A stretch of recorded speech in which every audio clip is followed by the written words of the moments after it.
Salut tout le monde, c'est Anonymal. Aujourd'hui on se retrouve pour tester un casque de chez Auguste. J'avais déjà dans une précédente vidéo testé leurs enceintes. C'est putain de stylé. Et j'avais bien aimé. À la suite de la vidéo, ils m'ont donc proposé de tester un de leurs casques. J'ai dit oui. Entre le temps que je dise oui et le temps que je reçoive le casque parce qu'il était pas encore sorti pour le moment, j'ai un peu oublié que je devais le recevoir. Du coup un jour quelqu'un sonne chez moi, il me donne un colis et moi je comprends pas. J'ouvre le colis, je découvre ça et je commence à tout déballer. Je sais déjà tout ce qu'il y a à l'intérieur de la boîte, mais j'ai tout remis pour faire genre. J'ai tout bien remis en place et tout. T'inquiète. À l'intérieur de la boîte vous avez donc une notice. Lisez les notices, évidemment. Je le fais jamais mais Vous avez aussi un étui qui est assez solide, propre, pour pouvoir transporter le casque, les fils qui vont avec, etc. Je sais que le seul truc qui vous intéresse là-dedans, c'est le casque, du coup je vais le déballer en dernier. Au niveau des fils, vous avez donc... Merde. Un câble jack 3,5 mm, avec des commandes pour pouvoir régler le volume, mettre en pause, etc. Et je vous en parlerai plus tard, mais ce câble a une autre utilité que simplement brancher votre casque à un téléphone pour écouter de la musique. Vous avez aussi un autre câble jack. Je veux bien t'ouvrir mec, ce serait cool. Nique sa mère. Pas grand chose à dire dessus. Voilà, un câble jack classique. Ah, j'avais pas vu ça. Il y a une carte de garantie. Merde. Là on a le câble d'alimentation qui est assez particulier puisque c'est de l'USB vers un micro USB spécial. D'habitude vous pouvez vous servir des câbles micro USB que dans un seul sens. Si vous le mettez à l'envers, ça rentre pas. Là c'est pas le cas ici. L'avantage de ce câble là c'est que vous pouvez vous en servir dans les deux sens. Plutôt stylé. Le dernier truc au niveau des connectiques qu'il y a dans cette boîte, c'est un adaptateur jack vers les prises que vous avez dans les avions. Je suis pas sûr à 100% parce que je suis mauvais, mais je crois que c'est ça. Bon maintenant on passe au casque. Voilà.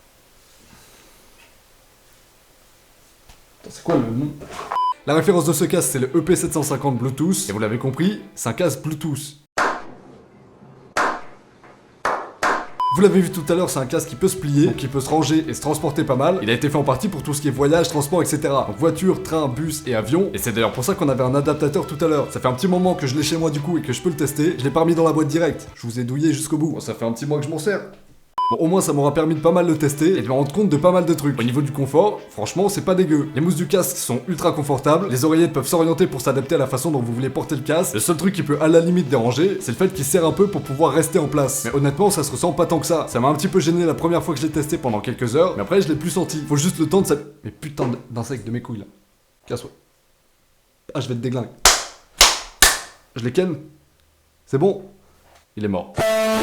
Faut juste le temps de s'habituer un peu. Pour ce qui est du son, là aussi c'est franchement pas mal. On entend bien les basses sans que ça détruise le cerveau. C'est assez bien géré. Les aigus et médiums le sont aussi. Du coup le son est plutôt clair dans l'ensemble. En vrai, c'est un peu honteux parce que j'ai une chaîne YouTube qui parle de high-tech, mais c'est le premier casque Bluetooth que je teste de ma vie. Je suis ultra content. Maintenant je peux regarder une vidéo sur mon PC, ne pas mettre en pause, partir pisser et continuer d'écouter la vidéo en même temps. C'est incroyable, je découvre la vie. En plus d'être Bluetooth, sur ce casque vous avez une réduction de bruit active. En gros quand vous l'activez, ça supprime le bruit de fond que vous entendez habituellement. Et c'est pour ça tout à l'heure que je vous disais que le casque était fait pour les transports, c'est que ça marche ultra bien pour supprimer le bruit de moteur que vous entendez dans une voiture, un bus ou un avion. Je vous détaillerai pas vraiment le mode de fonctionnement du truc, mais en gros le principe de la réduction de bruit active, c'est de prendre la fréquence du bruit qui va être considéré comme un bruit parasite et d'envoyer dans le casque la fréquence inverse pour annuler le son. Vous avez d'ailleurs sur les oreillettes des micros pour capter la fréquence. C'est un casque fait pour les transports, mais vous allez pas forcément pouvoir l'utiliser tout le temps partout. Le plus gros désavantage que j'ai trouvé à ce casque, c'est le fait qu'il soit assez sensible au vent. Si vous allez courir, faire du vélo ou juste rester exposé quand il y a du vent, vous allez pas mal l'entendre. Hormis ça, le casque a pas mal de gros avantages. Au niveau de l'autonomie, il tient à peu près 15 ans en continu quand vous utilisez la réduction de bruit, ce qui est pas mal. Vous pouvez tenir à peu près une semaine sans le recharger, tranquille. Alors je l'ai déjà fait, hein.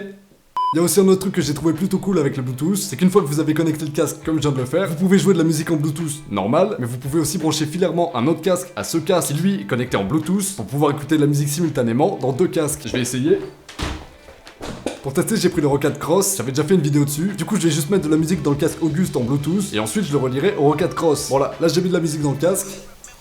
Maintenant, je vais le brancher en jack et je vais le brancher au Roccat Cross. Je trouve ça super stylé. Ça peut vous permettre de regarder par exemple un film avec un pote sans pour autant casser les couilles de tout le monde autour en mettant une enceinte ultra fort. Ça on connaît. Au niveau du prix, on est aux alentours de 120 €. Honnêtement, je pense que ça les vaut. C'est quand même un casque pas dégueu. Il est même franchement pas mal. Donc voilà, je pense que le prix est justifié. Comme d'habitude, si vous voulez savoir où retrouver le casque, je vous laisse un lien en description. N'oubliez pas de laisser un like et de vous abonner à la chaîne si la vidéo vous a plu pour que je puisse devenir riche et célèbre. Quant à moi, je vous retrouve très bientôt pour une prochaine vidéo. Salut à tous, ciao!